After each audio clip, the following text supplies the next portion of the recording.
Corruption, discrimination, censorship. Sounds very bleak. Trapped in a prison of your own body. Fuck's sake. Anger, misery. That's Harvester of Sorrow. Nuclear annihilation. Can't we just have a laugh? Way back in 1988, Metallica were pissed off at the top of their technical game and gearing up for global domination with the release of And Justice for All.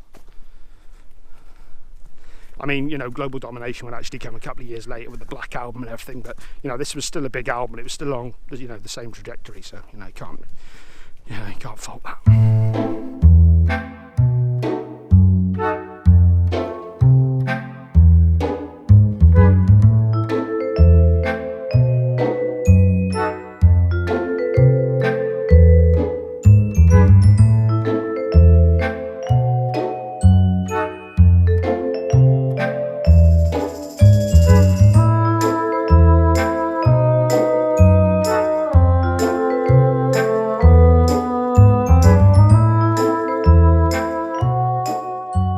I'm using this remaster more as an excuse to do a classic album review. The first question I guess everybody's going to be asking is Jason's bass. It still pretty much sounds as it did before. It's a remaster, not a remix. On the 3 discs you get the remastered edition, of course, which sounds great. We get a disc full of demos, most of which I've heard before. I had a bootleg CD many years ago which I stupidly sold. Pretty much all of the demos I've heard before, and you've also got a disc of live material, all of which is good for the collector, of which I am, or trying to be. Comes with a lovely booklet as well. I'm not here to sell the remaster to you, that's whether you guys want to bother with that sort of thing or not. But yes, And Justice for All, the 1988 classic 4th studio album from Metallica, and the first real studio album without Cliff Burton. Garage Days was a covers EP. Regarding the production of the album, or the original album, I've never had an actual problem with it. I know, of course, there's a lot of people who want And Justice for Jason, and understandably so. Great bass player, phenomenal talent, and he brought a lot to Metallica without a shadow of a doubt. But I think it's very fitting that we don't have a true bass sound on this album. The presence of Cliff Burton, or lack thereof, on this album is felt. When you look at the timeline of Metallica, I think this album tells its story.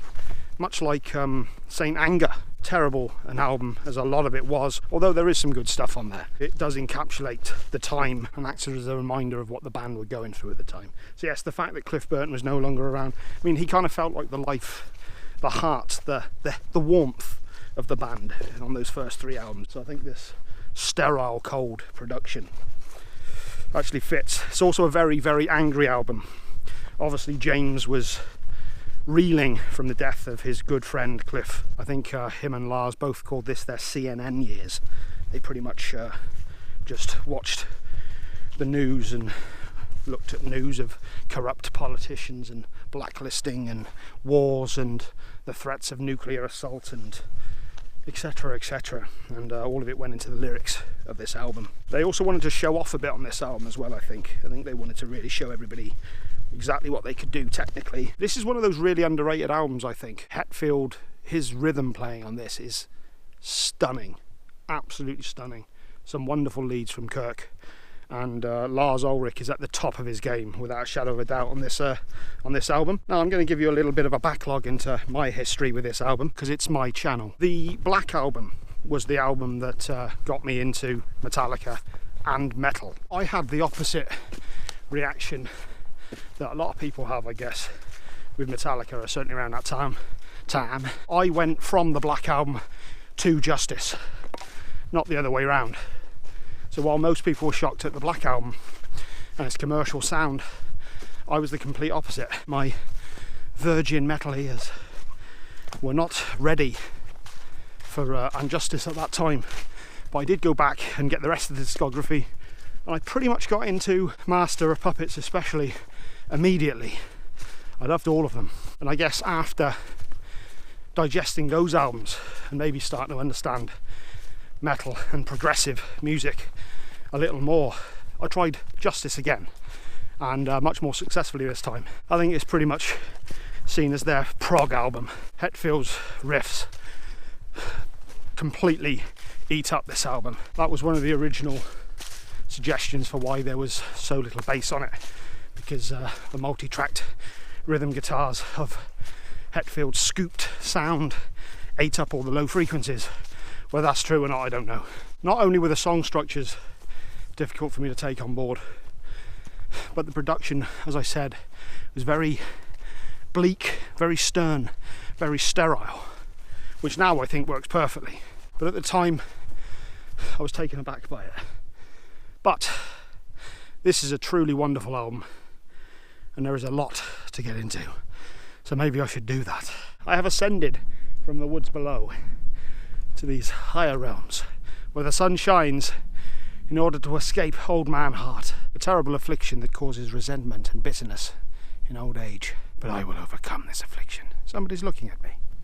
The album's title comes from the last lines of the Pledge of Allegiance, and the album cover, which was done by Stephen Gorman, depicts Lady Justice bound in ropes, breast exposed. She's also off balance from all the money that's been tipped on the scales, all of which reflect the lyrics on the album, which deal with war, corruption, corruption in politics and banks, blacklisting, etc. It's a fun album. But that's enough preamble or ramble.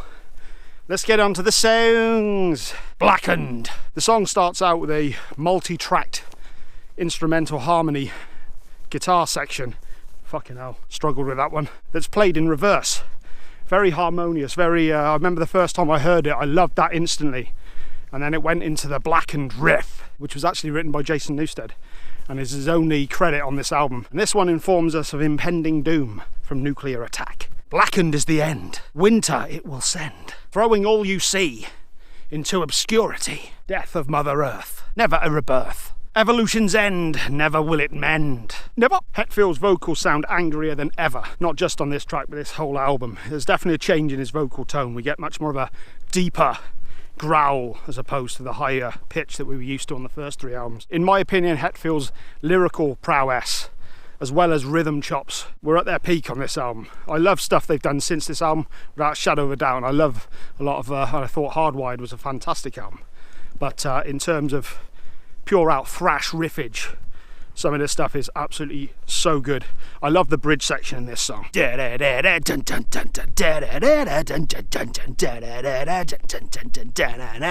Termination, termination, expiration, expiration, cancellation, cancellation, human race.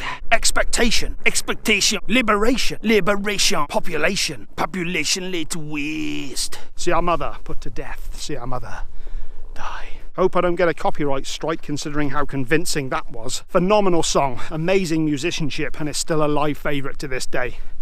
Absolutely incredible start to an album.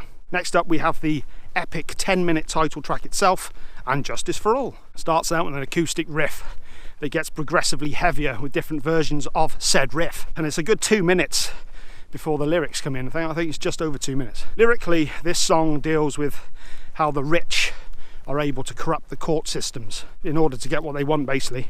Now it's basically the poor who end up getting screwed over. The poor and the people who truly need it. Lady Justice has been raped, truth assassin. Rolls of red tape seal your lips, now you're done in. The money tips her scales again, make your deal. Just what is truth I cannot tell, cannot feel. There's a lengthy instrumental section that kicks in around the 5-minute mark. Get some impressive soloing from Kirk, and we get a return to the intro riff, but this time done in a much heavier but melodic style with harmonised guitars, bass as well probably. I would like to mention Lars Ulrich. He's one of those drummers who always gets a hard time. He always gets lumbered with the shit drummer tag, but I mean, his drumming on this album is inspired. And while it would never reach the technical proficiency of this again, in fact I think there are a lot of these songs that they've quite clearly stated they can't play live anymore. Full props to Lars for this album, because he did a great job. Next up we have Eye of the Beholder. This is one of my favourite songs on this album, and I just love James's lyrics on this. Do you see what I see? Truth is an offence. Offence, dickhead. You silence for your confidence. Do you hear what I hear? Doors are slamming shut. Limit your imagination, keep you where they must. Do you feel what I feel? Bittering distress. Who decides what you express? Do you take what I take? Endurance is the word. Moving back instead of forward seems to me absurd. I love that last bit there. Moving back instead of forward seems to me absurd. I love that. In terms of the lyrics, I think they kind of speak for themselves. It's about the suppression of freedom of speech. Stops you being able to argue, I guess. And incredibly relevant in today's political and social climate. Never gets better, does it? The intro riff is this real chugging, down-picked riff that morphs into a more advanced version of itself as it slowly fades in.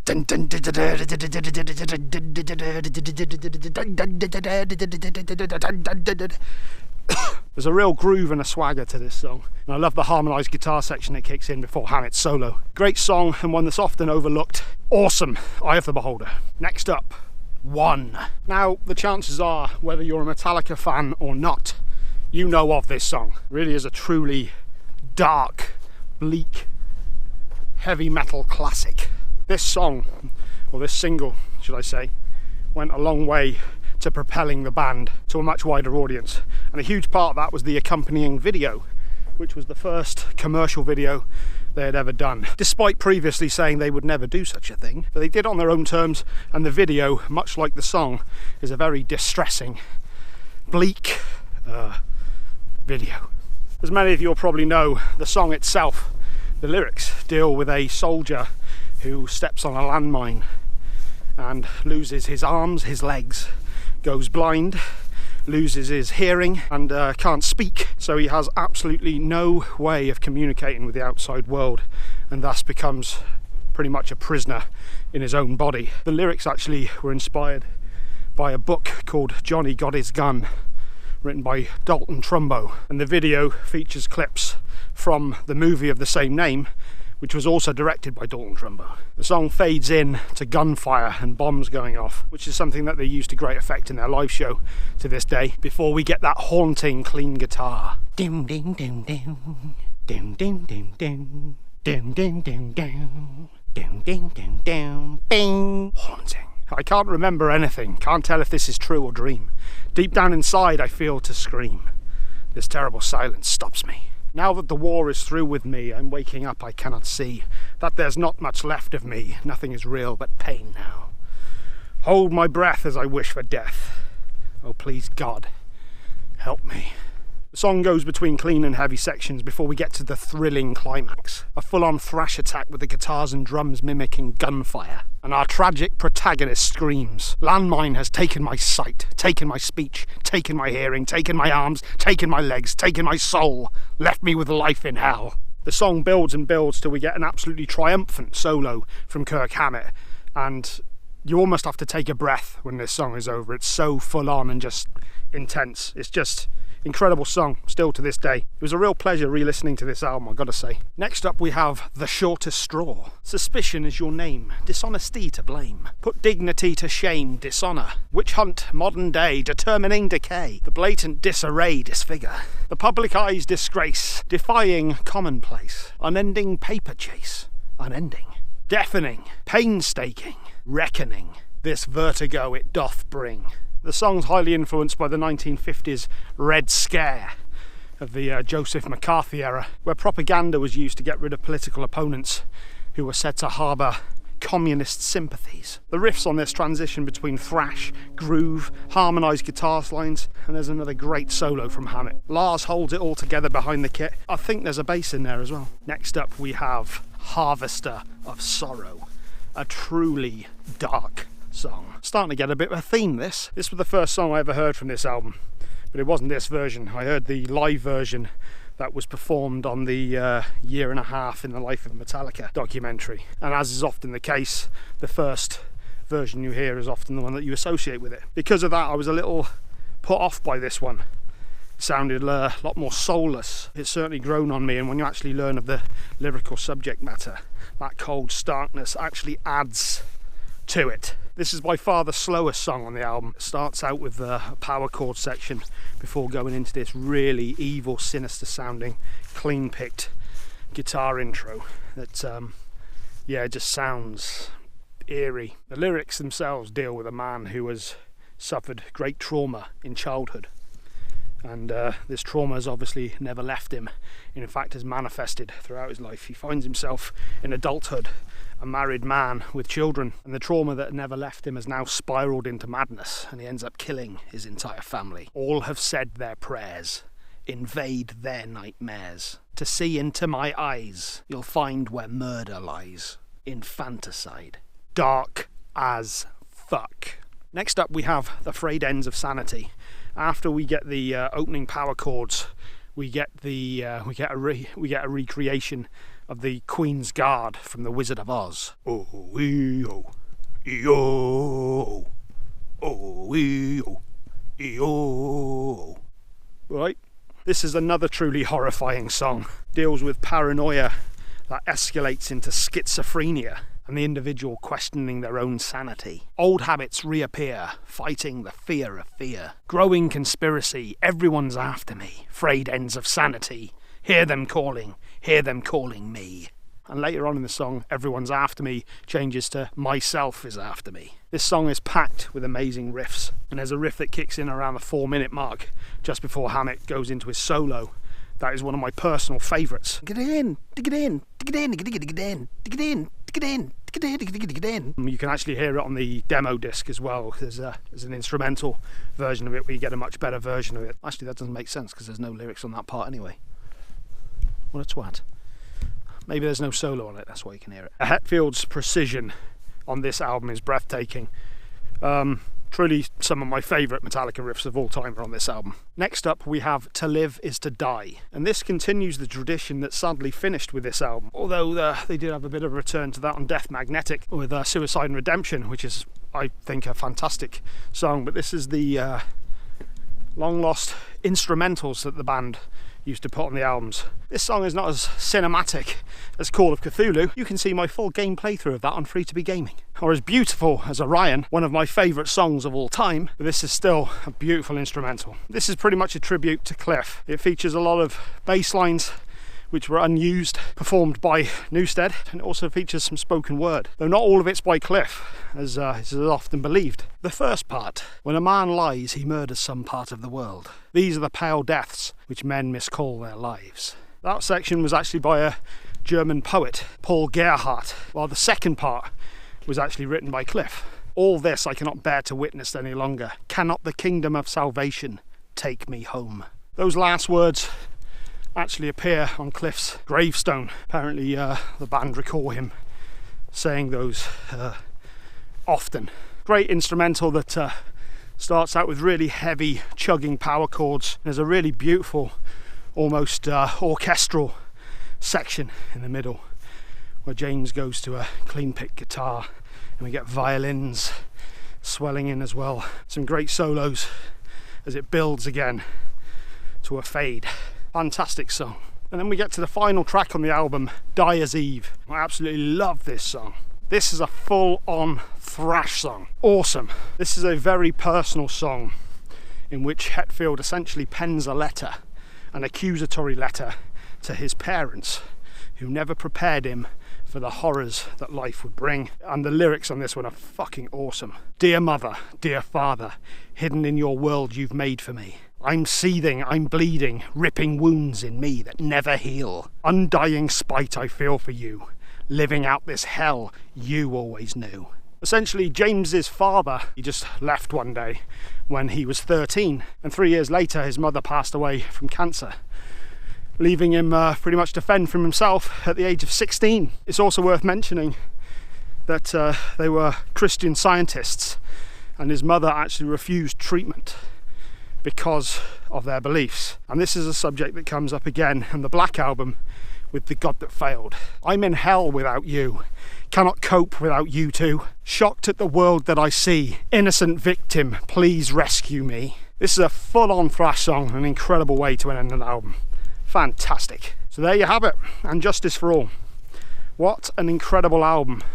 One that kind of gets overlooked a lot, but also one of the ones that seems to be a lot of people's favourites. I wouldn't say it was my favourite album.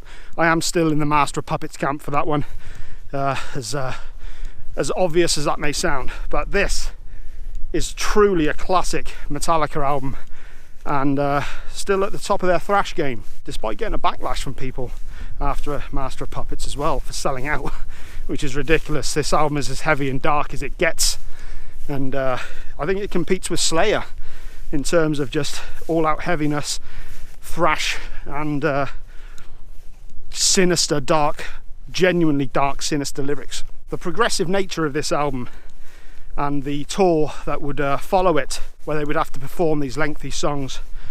I think Kirk Hammett also said that during Injustice for All in particular, by about the 8th or 9th minute he noticed people just yawning in the crowd, and I think this went on to inform their decision to simplify things for the Black Album. But that's a story for another day.